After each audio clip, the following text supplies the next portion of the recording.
अस्सलाम वालेकुम जी, मेरा नाम है हिफ़्ज़त ताहिर और इस वक्त मैं मौजूद हूँ सदफ़ नईम के घर पे। और जिस तरह कल आपने सारा वाक़या देखा और फुटेजेस भी आपने देखी, हर चीज़ क्लियर हो रही है।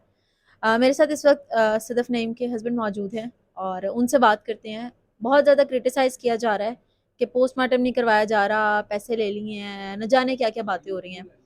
हम आज बात करने आए हैं सदफ़ नईम के कुछ ऐसी ऐसे लम्हात उनकी ज़िंदगी के, जो कि उनके हस्बैंड से बेहतर कोई भी नहीं जान सकता। तो आइए ज़रा जानते हैं कि सदफ़ नईम अपने हस्बैंड के साथ किस तरह की थीं। पॉलिटिकल बातों से हट के हम चाहते हैं कि आज थोड़ा-सा उनके बारे में जानें। अस्सलाम वालेकुम सर। वालेकुम सलाम। सर, सबसे पहले तो बहुत दुःख की बात है मीडिया के लिए भी, सहाफ़त के लिए भी, हम सहाफ़ियों के लिए भी, कि एक अच्छी और लॉयल सहाफ़ी हम लोगों के बीच में आज नहीं है। जी, बिल्कुल क्या मुझे अभी भी यकीन नहीं आ रहा, मुझे अभी भी लगता है कि अभी मुझे कॉल करेगी कि जी गेट खोले मैं घर आ गई हूँ। मुझे अभी भी ये लग रहा है कि अभी वो घर आ जाएँगी। सर, आपकी शादी को कितना अरसा हो गया था? 22 ईयर हो गए हैं। आपकी लव मैरिज थी? जी, बिल्कुल मेरी लव मैरिज थी। मुझे बताएँ किस तरह की बीवी थी वो आपकी? कैसा टाइम गुज़रता था उनके साथ? बहुत लविंग थी, बहुत केयरिंग थी। कभी लड़ भी लेना, कभी मज़ाक भी कर लेना। जब लड़ना तो लड़ने के बाद मुझे एक ही बात कहनी कि मैं आपसे जितना मर्ज़ी लड़ लूँ लेकिन प्यार मुझे आप ही से ही है, मुझे किसी से प्यार नहीं है। तो मैं कहा मैंने कब कहा कि तुम मुझसे प्यार नहीं करती? मैं इसलिए लड़ती हूँ आपसे। तो ज़्यादा मतलब उसको इतना टाइम नहीं मिलता था कि वो घर में कोई टाइम दे सके। रात को वो आती थी, आते आते साथ ही अपनी वो बातें शुरू हो जाती थी, अपनी मीडिया की, अपने ऑफ़िस की। आज मैंने ये किया, आज इस तरह हो गया, आज इमरान खान ने मुझे ये एप्रिशिएट किया, ये इस तरह किया। बस ऐसी बातें करती रहती थी। दिन का ज़्यादा जो वक़्त है वो उनका ऑफ़िस में गुज़रा करता था। मैं खुद उनकी कोलीग हूँ, मैं बेहतर जानती हूँ इस चीज़ को। तो मुझे ये बताएँ कि आपके साथ जो टाइम वो स्पेंड करती थीं, वो किस तरह स्पेंड करती थीं? ऑफ़िस से थकी-हारी आती थीं या फिर आपको प्रॉपर टाइम देती थीं जिस तरह एक वाइफ़ को देना चाहिए? नहीं, वो थकी-हारी भी आती थी ना, तो वो कभी उसने शो नहीं होने दिया कि मैं बहुत थकी हूँ।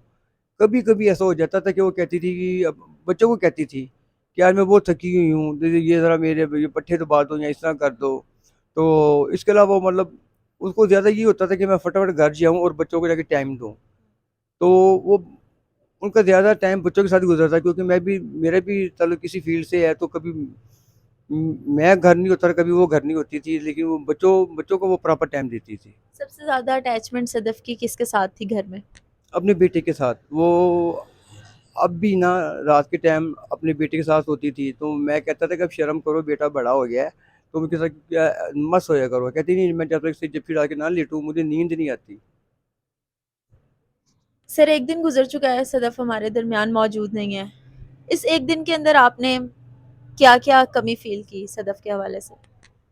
अभी तक तो तब टाइम ही नहीं मिला। कल रात से लेकर आज तक मीडिया में इतना कुछ हो रहा है, और मैं सुबह का ना इतना हो गया मेरा कि मुझसे अब बात करने की हिम्मत नहीं हो रही। ये तो अब 1-2 दिन गुजरेंगे, जब सब अपने-अपने घरों चले जाएँगे, उसके बाद फिर हमें फिर ज़्यादा फ़ील होगा कि एक जो एक आस होती थी, उम्मीद होती थी कि वो रात को घर आएगी, अब वो ख़त्म हो गई।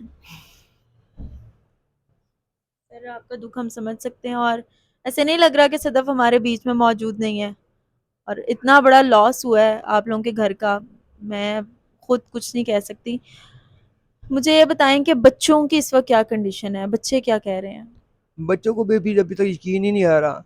ये मैं सुबह बेटी उठी है, तो बेटी मुझे कहती है, अब अब्बा हाँ, मैं मैं किसके साथ लड़ूँगी? मैं किसके साथ बहस करूँगी? क्योंकि माँ-बेटी में वो अक्सर ना बात पे हर बात पे झगड़ा रहता था। दोनों दोनों का जो था ना, मतलब कपड़ों का साइज़ सेम हो चुका हुआ था। तो वो कहती थी कि बेटा मुझे अपना ये फलाना सूट दे दो। कहती नहीं अम्मा मैंने नहीं, आपको पता है कि मुझे प्रॉब्लम है, मैं किसी को अपने कपड़े नहीं देती है। तो कहते अच्छा तुम मुझे दे दो, मैं धो के तुम्हें वापस करूँगी। अम्मा मैंने नहीं देना। बस ऐसी छोटी-छोटी बातों पर मतलब प्यार मोहब्बत भी था। तो ऐसी बातों पर वो दोनों की होती थी। तो कल जब जाने लगी है तो बेटी ने रोका कि आप मत जाएँ, मेरी बर्थडे है। तो कहती नहीं बेटा मैंने जाना है, मेरी मजबूरी है। तो उसने कहा जी अम्मा अभी 4 दिन बाद इस्लामाबाद पहुँचना खान साहब ने। आप आज का आप पोस्टपोन कर दें, आप कल कंटिन्यू कर लें। अब अपने ऑफ़िस फ़ोन कर दें कि मेरी बेटी की बर्थडे है, तो मैंने नहीं आना। तो कहती नहीं अच्छा बेटा मुझे जाने दो, मेरा तुमसे वादा है कि खान साहब ने रात को ना गुजरांवाला स्टे करना है, तो मैं लाहौर वापस आ जाऊँगी। तो मैं कहा तुम्हारा दिमाग ख़राब है, तुम बच्चों की बातों में आ रही हो।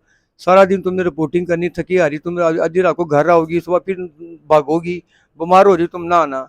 तो कहती नहीं मुझे मेरी बेटी से ज़रा खुशी बेटी की खुशी ज़्यादा कोई चीज़ प्यारी नहीं है। तो मैं भी हंस के कहा, मैं कहा चल और बेटी की तो खुशी प्यारी है तो तुम ना जाओ। कहती नहीं, मैं चाहती हूँ कि मेरा आज भी एक इंटरव्यू हो जाए, मेरा दिल कह रहा है कि मैं आज भी खान साहब को एक इंटरव्यू और कर लूँगी। मैं कहा तुमने कितने इंटरव्यू करने हैं? मैं कहा क्या इंटरव्यू करने से क्या तुम्हें कुछ मिल जाना है? नहीं, यही तो मेरी एफर्ट है, आपको नहीं पता कि ऐसे ही नाम बनते हैं। एक दिन देखना कि मेरा क्या नाम बनेगा। मैं तो चाहती हूँ कि मेरी आज कोई ऐसी ब्रेकिंग हो जाए, उसको क्या पता था कि उसकी अपनी ब्रेकिंग हो जाएगी। सर, क्रिटिसाइज़ किया जा रहा है बहुत ज़्यादा आप लोगों की फैमिली को, सोशल मीडिया पे, डिफरेंट चैनल्स पे, कि आप लोगों से साइन करवाए जा रहे हैं। ये हम न्यूज़ सुन रहे हैं और हमें इसके पीछे की हकीकत नहीं पता। लोग कह रहे हैं आप लोगों के पैसे लेके आप लोगों की ज़ुबानबंदी हो गई है। सर, बता दें हकीकत क्या है? हम खुद जानना चाहते हैं। बात ये है कि वहाँ असंग वासा मौके पे मौजूद थे, वो पता नहीं एसपी साहब थे कि आईजी साहब थे, वो भी मौजूद थे। और वो इस बात के गवाह भी हैं आईजी साहब कि पीटीए की किसी कैडर ने हम पर कोई दबाव नहीं डाला। इवन उन्होंने हमें खुद ऑफर किया मियां इस्लाम इकबाल साहब ने कि अगर आप लोग को कानूनी कार्रवाई करनी है तो आप मुझे बताएं, मैं अभी ना कानूनी कार्रवाई करवा देता हूँ। क्योंकि आप लोगों ने पोस्टमार्टम भी नहीं करवाया, कोई एफआईआर भी नहीं करवाई, बस जनाजा आया और दफना दिया गया है। तो लोगों को ये लग रहा है कि पीटीआई के आप लोग बहुत ज़्यादा सपोर्टर हैं, इस वजह से आपने कोई इल्ज़ाम नहीं दिया खान साहब पे। नहीं, ये अलग इशू है कि मैं क्रिकेट सपोर्टर हूँ, क्रिकेट सपोर्टर नहीं हूँ। अगर इनकी जगह लोन लेके भी अगर ले ली जाती तो ऐसे मेरी मिसिस का हादसा हो जाता, तो मैंने उन पर भी कोई भी क्लेम नहीं करना था। अब मैं किस पर क्लेम करूं? मैं क्लेम से अब सदर पे करूंगा कि जो उसका जो जुनून था वो उसको लेके बैठ गया। अगर कोई कसूरवार है तो वो सदर खुद है, और कोई कसूरवार इसका नहीं है। सर, कोई लम्हा जो सदफ के साथ आपका गुजरा और आज तक आपके जहन में नक्श है, कोई ऐसी बात सदफ की? बेशुमार बातें अब तो याद भी नहीं है। अब तो जब से उसने जॉब की थी 15 साल से, तो हमारा तो मतलब कभी हम कभी इकट्ठे कई बार गए भी नहीं। इवन कोई फैमिली में इवेंट आ जाना तो वो इवेंट तक अटेंड नहीं करती थी। मैंने फ़ोन करना कि तुमने सब कुछ खानदान को मिलना छोड़ दिया है। कहती मजबूरी है, मैं क्या करूँ? अब हाल का टाइम 9 से 10 होता है, तो 9 से 10 ही मेरी मीटिंग होती है, तो मैं कैसे कर सकती हूँ? सर, पैशनेट वो बहुत ज़्यादा थी। सुनने में आया है कि चैनल की तरफ से दबाव था कि आज खान साहब का इंटरव्यू लाजमी करना ही करना है, जिस तरह वो खान साहब के पीछे भाग रही थी। आपके इल्म में ये बात है? नहीं नहीं, ऐसी मेरे लिए में ऐसी कोई बात नहीं आई। वो उसको तो मतलब कोई दबाव भी नहीं था। जब उसने पहले भी इंटरव्यू खान साहब का किया है, उसने वो अपनी एफर्ट पे किया है, उनको तो पता भी नहीं था इनके वो चैनल वालों को कि इसने कोई इंटरव्यू भी कर लिया है। वो तो जब इसने इंटरव्यू अपना वहाँ भेजा है चैनल को, तो उसके बाद इमरान साहब ने अप्रिशिएट किया है कि वेल डन सदब, जो तुमने बहुत बड़ी एफर्ट की है, ऐसी लगी रहो। बस यही बात हुई है। वो कहता उन्होंने मुझे मैसेज, वॉइस मैसेज था जो उसने मुझे सुनाया इमरान साहब का। कहते कि देखें मुझे बॉस कितना अप्रिशिएट कर रहे हैं। बस एप्रिसिएशन की वजह से सदफ लगी रही और इस फील्ड में जो है वो मेहनत से काम करती रही। सर, जाते जाते कुछ कहना चाहेंगे आप? बस मैं यही कहूँगा कि खुदारा इसको कोई सियासी इशू ना बनाया जाए, कोई सियासी रंग ना दिया जाए। जाने वाला चला गया, बस अब उसकी यादें हमारे साथ हैं बस। सदफ के हस्बैंड हमारे साथ मौजूद थे। आपने इनकी निजी ज़िंदगी के बारे में भी सुना और जो क्रिटिसाइज़ किया जा रहा है सोशल मीडिया पे और मेन स्ट्रीम मीडिया पे इनको लेकर, उसके बारे में भी आपने देखा और जाना। और इनका कहना सिर्फ यही है कि इस सब की कसूरवार सदफ ही है, क्योंकि वो अपनी ज़िद से गई और ज़िद से काम करती थी। हर किसी ने एक दिन इस दुनिया से चले जाना है और किसी दूसरे पे कसूर डालना हमारी कोई बात नहीं है इसके अंदर। कर सकते हैं तो आप जाने वाले के लिए फातिहा खानी करें, और जाने वाले की कमी कोई भी पूरी नहीं कर सकता। फिर हाज़िर होंगे एक नए प्रोग्राम के साथ। मुझे दीजिए इजाज़त। अल्लाह हाफ़िज़।